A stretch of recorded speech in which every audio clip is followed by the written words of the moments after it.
추수감사주일인데 벌써 설교 제목이 굉장히 험악합니다. 개들과 행악자들을 조심하라. 이게 추수감사주일 날 해야 될 설교인가? 아마 이런 생각을 가질 수도 있겠는데요. 어쨌든 끝까지 말씀을 들어보면 여러분들에게 전해드리고 싶은 메시지가 있습니다. 여러분 한 해 동안 굉장히 지금까지 살아오시면서 고생도 많으셨고 잘 버티셨습니다. 아마 기뻐할 일도 있으셨을 것 같은데요.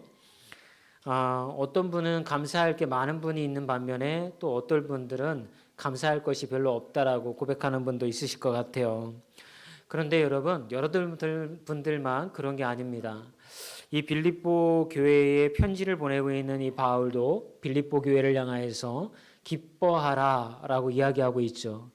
이 빌립보서는 계속해서 기뻐하라라고 이야기를 합니다. 여러분들이 누군가에게 기뻐해라, 기뻐해라 얘기할 때는 그 사람이 어떤 상태일 때 그렇게 얘기하신가요? 기뻐할 수 없는 상황이기 때문에 기뻐하라고 하는 거예요. 그러니까 사실은 빌립보 교회도 기뻐할 수 있는 상황이 아니었던 거죠. 교회가 여러 어려움에 처해 있었는데 내부적으로는 사실은 교회 재직 간의 갈등으로 인하여서 교회가 분란 가운데 있었잖아요.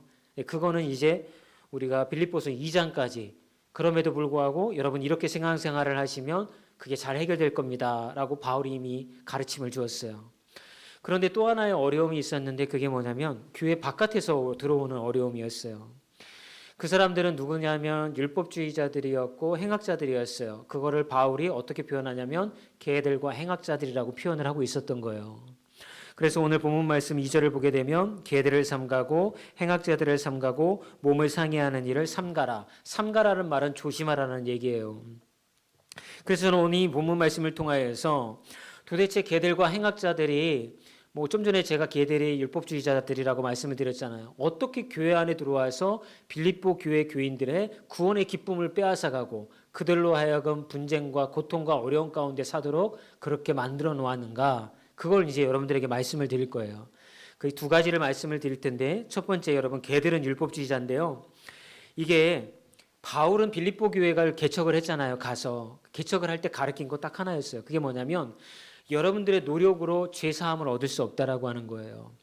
우리 딸아이가 지금 없죠? 학생부 지금 저희 모임하러 갔죠? 또 자기 얘기한다 그러면 엄청 싫어하는데 친구들을 전도하려고 했대요. 그 친구들을 전도를 하는데 우리는 다 죄인이야. 예수님의 피로 구원받아야 돼. 이렇게 얘기를 하니까 내가 왜 죄인이야? 내가 왜 죄인이야? 나 착하게 살았는데 나쁜 짓도 안 하고 살았는데 내가 왜 죄인이야? 이런 얘기를 막 이렇게 하더래요. 여러분들도 누군가에게 당신은 죄인입니다. 그러면 아마 나는 착하게 살았는데 다른 사람들한테 해코지를 한 적 없어. 이런 대답들을 많이 들으셨다고 했을 거예요. 여러분 그러나 우리의 내면을 보면 양심이 이미 우리에게 얘기하고 있는 것이죠. 우리 다니엘 기도회에 간증하였던 어떤 목사님도 어린 시절에 그 발달지체이고 정신 잡혀 있던 누나를 때렸던 고백들을 아무에게도 이야기하지 않았던 그런 거라든가 내면에 숨겨져 있는 자기의 이기심과 세상의 성공을 꿈꾸며 남을 밟고 올라서고 싶은 것과 남보다 내가 잘나고 싶은 것과 어쨌든 남을 비방했던 것과 모든 어떤 것들이 우리 안에 양심의 걸림돌이 되어지는 죄들이 다 있단 말이에요. 다른 사람들은 모르는 죄가 우리 안에 있단 말이에요. 그런데 스스로를 돌아보면 그 죄를 발견할 수가 있게 되는 거죠. 그렇게 죄에 종살이하며 살아갈 수밖에 없는 그들을 예수님이 대신 십자가의 죽으심을 통하여서 이제 하나님이 바라보실 때 모든 죄가 사해졌다는 거예요. 여러분 오해하시면 안 돼요. 세상 사람들이 바라봤을 때 모든 죄가 사해졌다는 게 아니에요. 하나님이 바라보셨을 때 우리의 죄를 더 이상 바라보지 않으시겠다라고 약속하고 계신 거예요. 그걸 가르쳤는데 이 빌립보 교회에 율법주의 유대자들이 들어오기 시작을 합니다. 그러면서 뭐라고 얘기하냐면 여러분 할례 받으셨어요? 여러분 율법을 잘 지키고 계신가요? 바울이 복음을 전했죠. 믿음으로 구원을 얻는다고 맞습니다. 그런데 바울은 복음에 대하여서 충분히 설명하지 못한 것 같습니다. 예수님을 믿고 거기다가 할례를 받고 그 다음에 율법을 잘 지켜야지만 여러분들이 하나님에게 사랑받고 구원받을 수 있습니다 라고 교묘하게 들어와서 성도들의 마음을 이렇게 갈라놓기 시작을 했다라고 하는 것입니다. 이게 왜 굉장히 여러분 위험하고 그 다음에 우리가 용납해서 안 되는 그런 가르침이냐면 이 말은 곧 하나님과 자녀 예수 그리스도께서 오셔서 다시 연결해 놓았던 하나님과 자녀의 관계를 완전히 무너뜨리는 가르침이기 때문에 그런 거예요. 여러분, 우리 창세기 15장 17절로 가볼 텐데요. 시간이 없으니까 말씀 함께 읽어볼게요. 해가 져서 어두울 때에 연기 나는 화로가 보이며 타는 횃불이 쪼갠 고기 사이로 지나더라. 자, 이게 무슨 얘기냐면 하나님께서 아브라함을 찾아와가지고 너를 저 하늘의 별과 바다의 모래와 같이 많은 후손을 줄 것이다. 너로 열국의 아버지가 되게 해줄 것이다. 라고 비전 선포를 해주시면서 약속을 해주셨어요. 그런데 시간이 지나도 그런 낌새가 보이지 않으니까 아브라함이 하나님한테 하나님, 도대체가 하나님이 저에게 약속하신 약속이 언제 이루어지는 거예요?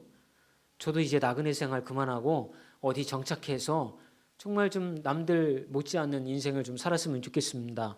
눈에 보일 수 있는 증표를 좀 저에게 보여주셔야 되는 거 아닙니까? 아브라함이 이렇게 하나님 앞에 이렇게 따져요. 여러분 신앙생활에 오시면서 하나님 앞에 따지고 덤빈 적 있다 없다? 자, 시작. 예, 있는 분도 있고 없는 분도 있을 거예요. 그죠? 어제 우연히 상담 오신 분도 하나님한테 이렇게 따졌다 이렇게 얘기를 하시는데 제가 그랬어요. 여러분, 그게 정상적인 거예요. 아셨죠?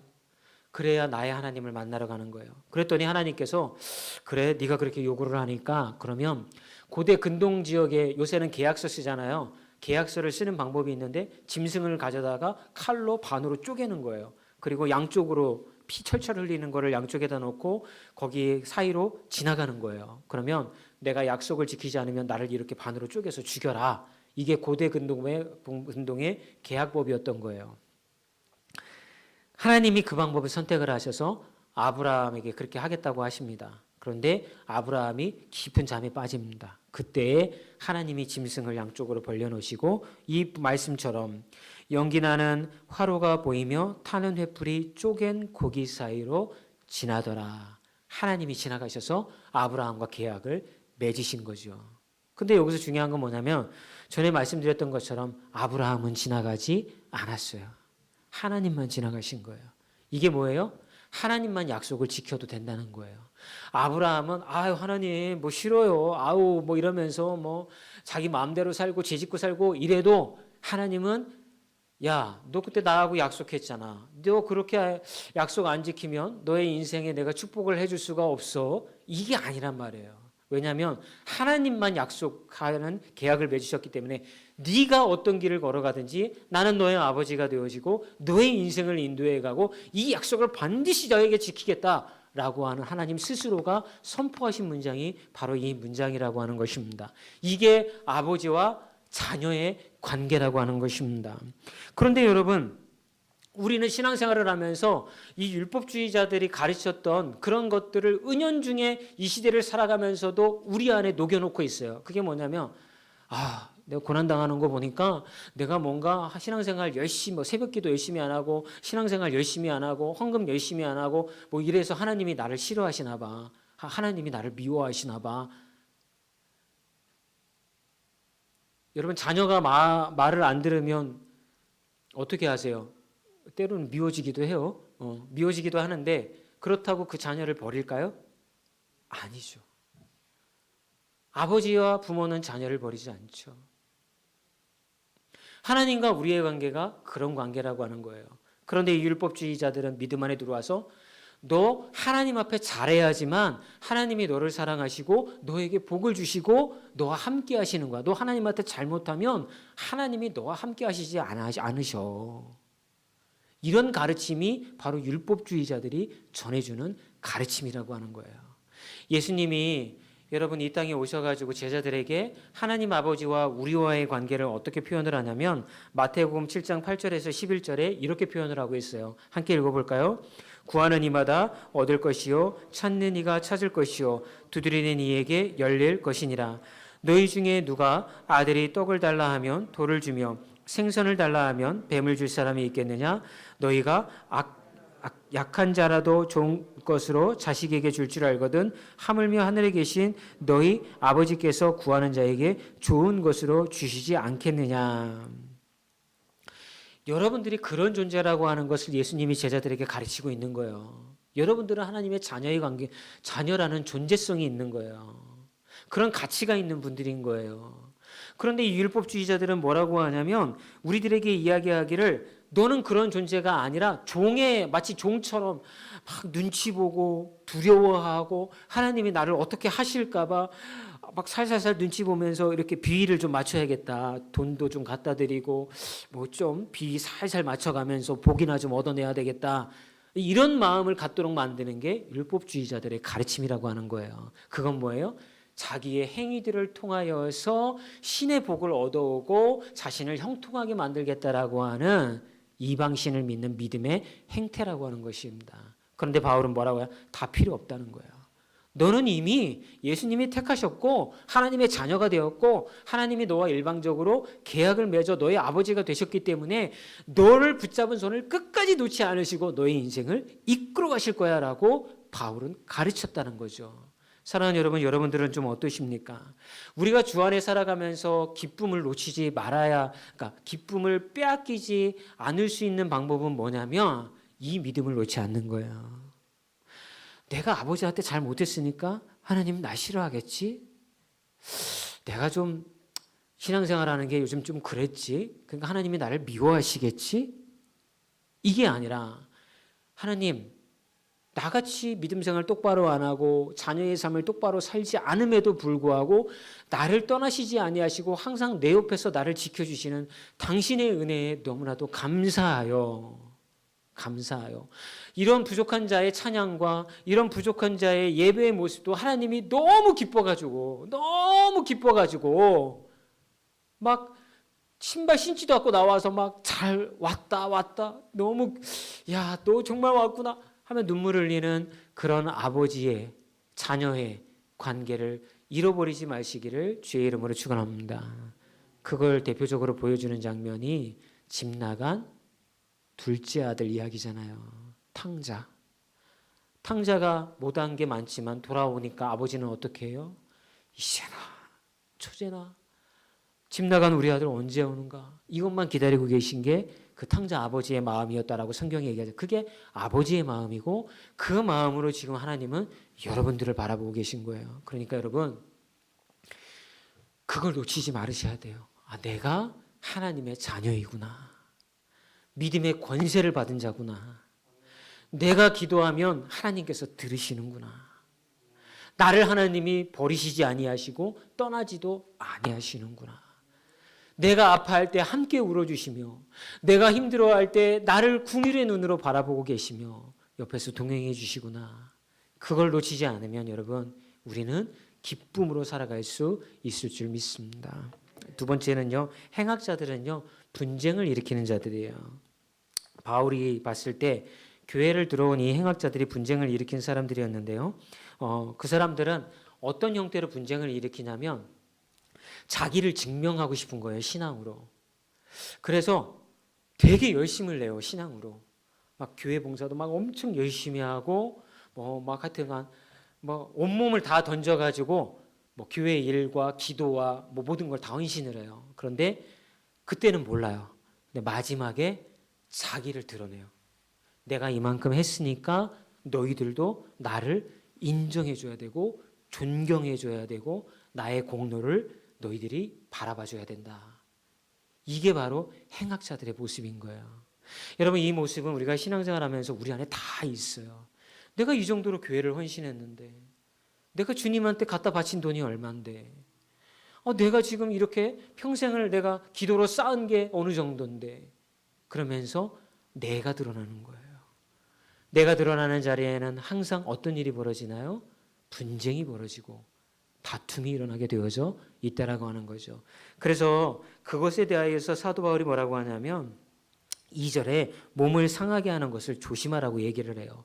이 사람들은요 어떤 자들이냐면 예수님이 십자가에서 나를 위해 돌아가셨대. 나도 그 고통을 느끼고 싶어. 자기가 직접 나무 만들어서 자기 손에다가 못을 박고 이 정도로 아프셨나 봐.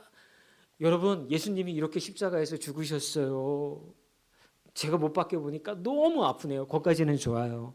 그런데 누군가 얘기할 때 내가 십자가에서 못이 박혀 보니까 이거 보통 아니야. 내가 40일 금식 기도해 보니까 이거 보통이 아니야. 자기를 자꾸 드러나게 되어 있는 거예요. 이게 행악자들이라는 거예요. 그래서 늘 우리는 그런 자들을 향해서 바울이 뭐라 그래요? 깨어 있으라, 조심하라. 그런 자들이 되지 않기 위하여서 여러분 영적으로 분별하라. 이런 이야기를 바울이 하고 있는 거죠. 그러면서 뭐라고 얘기를 하냐면 3절에 그러면 그렇게 조심하면서 기쁨을 빼앗기지 않기 위해서 어떤 모습을 가져야 되냐? 3절 말씀이 이렇게 얘기하죠. 하나님의 성령으로 봉사하며 그리스도 예수로 자랑하고 육체를 신뢰하지 아니하는 우리가 곧 할례파라. 봉사, 섬김도 성령의 힘으로 나의 힘이 아니라 내가 모든 것들을 했을 때에도 예수를 자랑할 수 있는 그런 자의 서라고 바울이 이야기해 주고 있습니다. 자, 한 해가 마무리되어지고 있습니다. 사랑하는 여러분, 아까도 말씀드렸던 것처럼 여러분 한 해 동안 잘 버티셨습니다.